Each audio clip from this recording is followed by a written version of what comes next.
ମଧ୍ୟରେ ସାମ୍ନାସାମ୍ନି ଧକ୍କା, ଚାଳକ ଗୁରୁତର। ଏବେର ସବୁଠାରୁ ବଡ଼ ଖବର ଆସି ପହଞ୍ଚିଛି ଯେ ପୁଣି ଥରେ 55 ନମ୍ବର ଜାତୀୟ ରାଜପଥରେ ଦୁର୍ଘଟଣା। ନାଲକୋ ଥାନାଠାରୁ ମାତ୍ର 50 ମିଟର ଦୂରରେ ଥିବା ନାଲକୋ ଟାଉନସିପ୍ ବସ୍ଷ୍ଟାଣ୍ଡଠାରେ ଟ୍ରକ୍ ଓ ଟ୍ରଲର ମଧ୍ୟରେ ସାମ୍ନାସାମ୍ନି ଧକ୍କା ହୋଇଛି।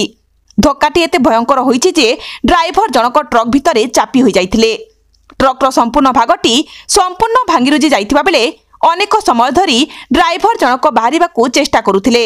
ସମ୍ପୂର୍ଣ୍ଣ ଘଟଣାଟି ହେଲା ଅନୁଗୁଳରୁ ଆସୁଥିବା ଏକ ଟ୍ରକ୍ ଯାହାର ନମ୍ବର OD19W8284 ବରପାଲ ଆଡ଼କୁ ଯାଉଥିବା ବେଳେ ବିପରୀତ ଦିଗରୁ ଆସୁଥିବା ଏକ ଟ୍ରଲର ଯାହାର ନମ୍ବର JH05DA5399କୁ ଧକ୍କା ଦେଇଥିଲା, ଯାହାଦ୍ୱାରା ଟ୍ରକ୍ର ସମ୍ପୂର୍ଣ୍ଣ ଭାଗଟି ସମ୍ପୂର୍ଣ୍ଣ ଭାଙ୍ଗିଯିବା ସହ ସେଠାରେ ଚାଳକ ବିକ୍ରମ କୁମାର ଚୌହାନ ଟ୍ରକ୍ ମଧ୍ୟରେ ଫସି ରହିଥିଲେ।